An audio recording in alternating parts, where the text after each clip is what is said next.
Ultramo, beautiful view of Mike Neff and his funny car. Neff is a double threat. Not only does he drive them, he can tune them. Let's find out more.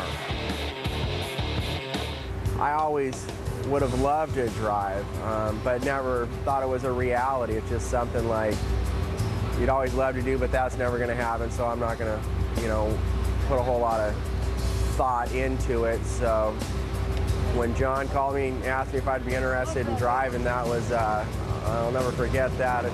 We got off the phone, and after he talked for probably an hour, and one of those things, the next morning I woke up and it's just like, man, there's no way that happened, that he really called me. He's probably talked to 5 other people. There's just no way, so it took a while.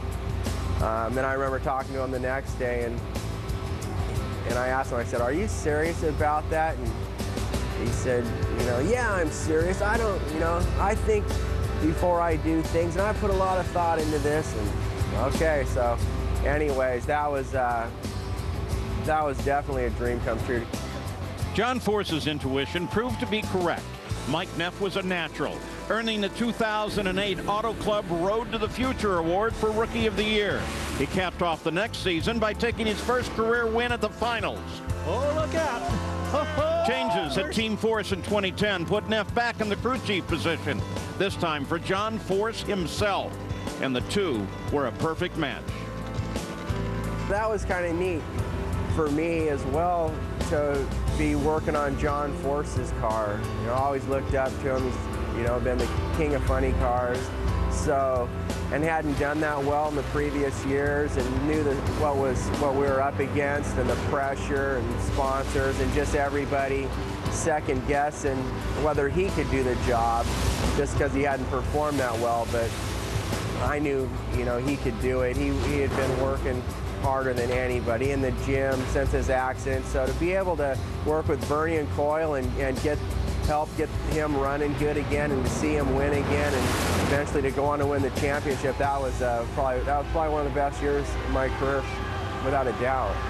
In 2011, JFR driver Ashley Force Hood announced she was having a child, and that left an open seat within the team. Once again, Mike Neff got the call, and for the first time in his career, he'd face a new challenge, working as both crew chief and driver. Probably the biggest challenge is just making sure all your bases are covered.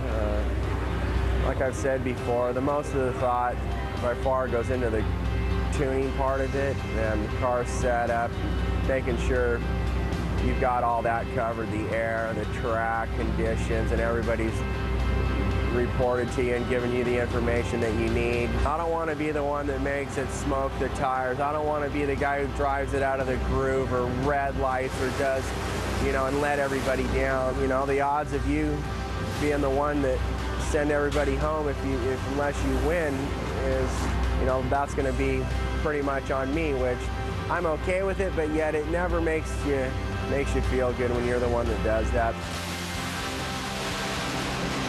Mike Neff has the win. The one-man band has taken it again. It's very satisfying to win. It just takes the pressure off, because we all know we need to perform. So as much as winning is exciting, it's like you almost feel like this weight's been lifted, because okay, you won. Now you're okay for a while. You can usually enjoy it until it's time to go to that next race. So once you roll in the gates and you're up there for the first qualifying run, it's all behind you now. Everybody's forgot about that. It's a new race, and that's when you need to start, focusing in on what you're doing today and not yesterday. Mike